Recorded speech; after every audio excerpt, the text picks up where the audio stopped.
رحمت اللہ علیہ. ولادت سن 61 ہجری کی ہے، انتقال ٹھیک 40 برس کی عمر میں 101 ہجری میں ہو گیا. خلافت صرف 2 سال حضرت ابوبکر کی طرح، سن 99 ہجری سے 101 ہجری. خود یہ مروان بن حکم کے پوتے تھے. بنو امیہ کے جو خلفاء ہیں ان کی 2 شاخیں ہیں. امیہ کے 2 بیٹوں سے جو شاخیں چلی ہیں، ایک حرب سے چلی ہے، اس میں ابو سفیان تھے لیکن وہ خلیفہ نہیں تھے، لیکن امیر معاویہ، پھر یزید کا بیٹا تھا معاویہ ثانی. دوسری شاخ جو تھی وہ مروان ابن حکم سے چلی ہے، اور اس میں ہے اصل میں جو 10 خلفاء آئے ہیں بنو امیہ کے. یہ مروان بن حکم کے پوتے تھے، لیکن ان کی والدہ حضرت عمر کی پوتی تھی. یہ جو امتزاج ہوا ہے، یہ جو حضرت عمر فاروق رضی اللہ تعالیٰ عنہ کا خون ان کی رگوں میں پہنچا ہے. اب وہ بڑا مشہور واقعہ ہے، دلچسپ واقعہ ہے کہ حضرت عمر ایک روز اپنی رات کی گشت پر تھے، جو آپ خبر گیری کے لیے رات کو سفر کرتے تھے شہر کے اندر. تو آپ نے دیکھا small hours of the morning, صبح کا فجر سے کچھ وقت پہلے وقت ہوگا، ایک گھر میں سے آواز آ رہی ہے ماں بیٹی کی گفتگو کی. ماں نے کہا بیٹی بکریوں کا دودھ نکال لیا، دہو لیا؟ کہ ہاں امی. اچھا اس میں کچھ پانی ملا دو. انہوں نے کہا امی آپ نے سنا نہیں، خلیفہ نے منادی کرائی تھی کہ دودھ میں پانی ملانا غلط ہے، ہرگز کوئی پانی نہ ملایا جائے. ماں نے کہا کہ بیٹی خلیفہ یہاں کوئی موجود ہے، کوئی دیکھ رہا ہے، پانی ملا دو. بیٹے نے کہا کہ امی خلیفہ نہیں ہے، اللہ تو موجود ہے، اللہ تو دیکھ رہا ہے. حضرت عمر نے وہ بات سن لی، اس گھر کو آپ نے تاک لیا اور جا کے اپنے بیٹے عاصم سے کہا کہ وہاں رشتہ کر لو. وہ ہے لڑکی پھر جس کے نسل سے یہ حضرت عمر بن عبدالعزیز یہ پیدا ہوئی.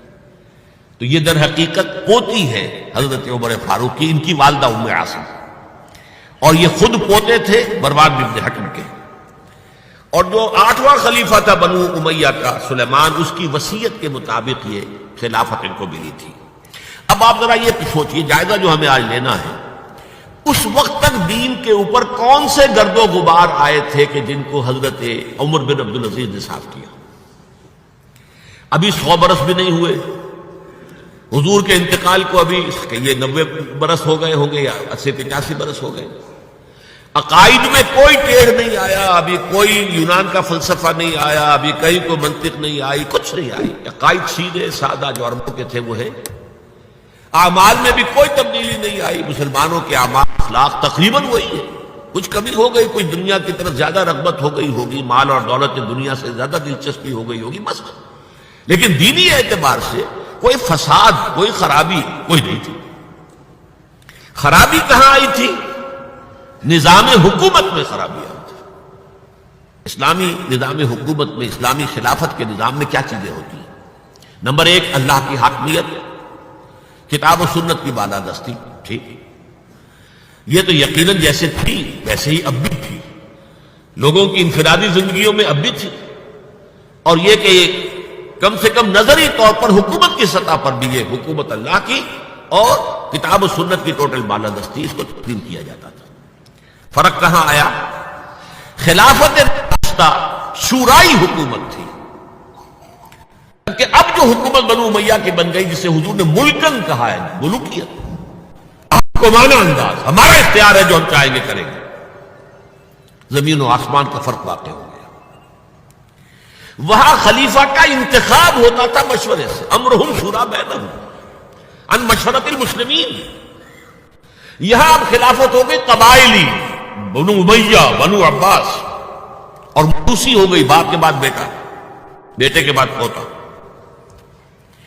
وہاں بیت المال مسلمانوں کی ملکیت، مسلمانوں کی امانت تھا خلیفہ کے پاس، اور خلیفہ کا حق اس میں صرف اتنا تھا جیسے کہ حضرت ابوبکر نے فرمایا، حضرت عمر نے فرمایا، اور یہی بات عمر بن عبدالعزیز نے کہی کہ جتنا حق کے قرآن نے دیا ہے کسی مسلمان کو، اگر اس کی زیر کفالت کو یتیم ہو، یتیموں کا مال بھی ہے، اس کی دیکھ بھال وہ کر رہا ہے یتیم کا، اگر وہ غنی ہے تو اسے 1 پیسہ بھی لینا یتیم کے مال میں سے حرام ہے.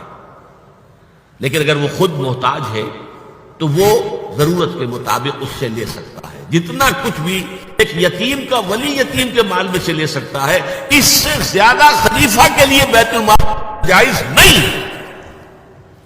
یہ معاملہ تھا ابو بکر صدیق کا، عمر فاروق کا، عثمان غنی کا، علی مرتضیٰ کا رضی اللہ تعالی عنہ اجمعین۔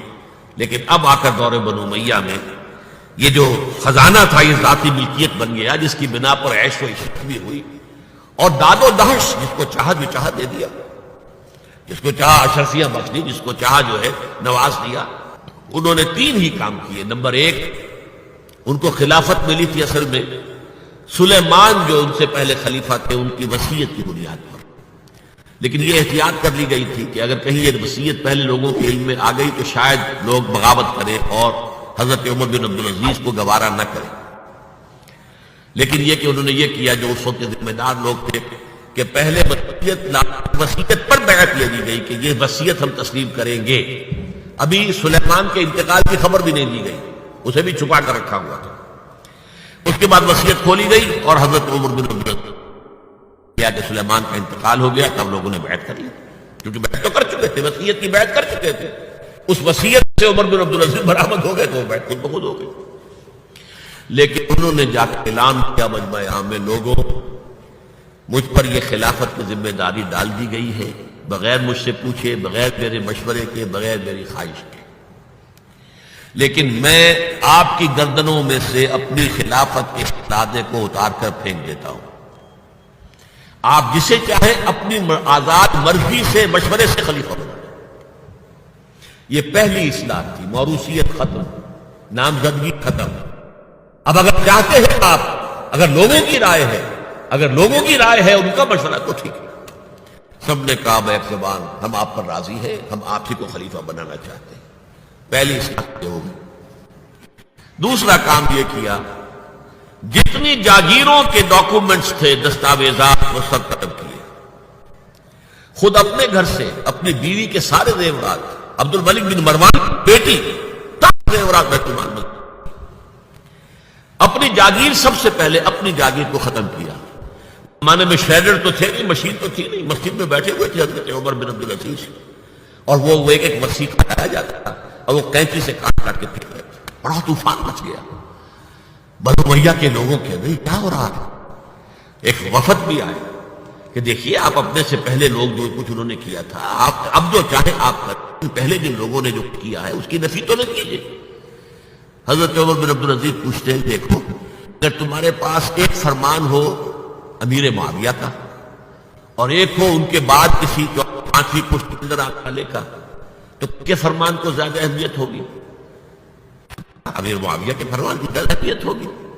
تو فرمایا پھر میرے پاس فرمان جو ہے وہ امیر معاویہ سے بھی بہت پہلے کا ہے، میرے پاس اللہ کی کتاب ہے، قرآن ہے، میں اس کی منہ سے طے کر رہا ہوں، لہذا ہو جائے کم وقت میں، کوئی ناراض ہوتا تو ہو۔ ساری جاگیریں ختم کر دی۔ نمبر 3 واقعہ یہ ہے کہ خود اپنی زندگی میں جو اسرت اور جو تنگ دستی اور جو سادگی اختیار کی ہے، میں سمجھتا ہوں غالباً اس میں وہ حضرت ابو بکر حضرت عمر کو بھی مات دے گئے ہیں رضی اللہ تعالیٰ۔ حالانکہ بڑے ہی ایک تو حسین جمیل انسان تھے، خوش شکل، خوش لباس، شہزادے تھے، گورنر بھی رہے تھے، پھر ان کے والد جو ہے طویل اور مصر کے گورنر تھے، وہاں پرورش ہوئی تھی، گورنر کے بیٹے کی حیثیت سے اعلیٰ لباس پہنتے تھے، خوشبو کے اندر اس طریقے سے بسا ہوا کہ جہاں سے گزر گئے ہیں پورا راستہ معطر ہو جاتا تھا۔ لیکن اب اچانک جو آیا ہے، جیسے ہی بیعت ہوئی ہے خلافت کی، ان کی اہلیہ کہتی ہیں، حضرت فاطمہ ان کا نام تھا، کہ آ کر بیٹھ کر اور مسلے پر رونا شروع کر دیا۔ میں نے پوچھا کیوں، کیا ہوا؟ کہ یہ جو بوجھ مجھ پر آن پڑا، یہ ذمہ داری، رونا شروع کیا۔ اور اس کے بعد واقعہ یہ ہے کہ انہوں نے ذاتی زندگی میں کپڑا صرف ایک جوڑا، 2 بھی نہیں تھے، جمعے کے لیے بھی اس کے دھوپ سوکھنے کے لیے انتظار کرنا پڑتا تھا، تب جا کر پہن کر اس کو جمعے میں جاتے تھے۔ ایک دفعہ آئے ہیں، بچیوں سے گفتگو کر رہے تھے تو بچیوں کو دیکھا، عجیب حال ہے کہ وہ جو بھی بات کرتی ہے پھر اپنے منہ پر ہاتھ رکھتی۔ پوچھا کیا سبب ہے؟ کہنے لگی آج ہم نے صرف پیاز سے روٹی کھائی ہے، ہمارے منہ میں بدبو آ رہی ہوگی، ہم نہیں چاہتی کہ آپ کو اس بدبو سے تکلیف پہنچے۔ حضرت عمر رونے لگے، لیکن کہا انہوں نے کہ میری بیٹیوں کیا تم یہ پسند کرو گی کہ تمہیں دنیا کی نعمتیں ملے اور عیش ہو اور تمہارا باپ جہنم میں جائے؟ ان بچیوں نے بھی رونا شروع کر دیا۔ سارے زیورات ختم، اپنی جاگیر ختم۔ وہ آپ پتھے ہوں گے آج کیا چراغ بھی ہے، رات کو سرکاری کام کر رہے ہیں تو وہ جو بیت المال کے تیل سے جو جلنے والا چراغ ہے وہ روشن ہے۔ خادم نے آ کر کو گھریلو بات کرنی چاہیے، چراغ گل کر دو پھر بات کرو۔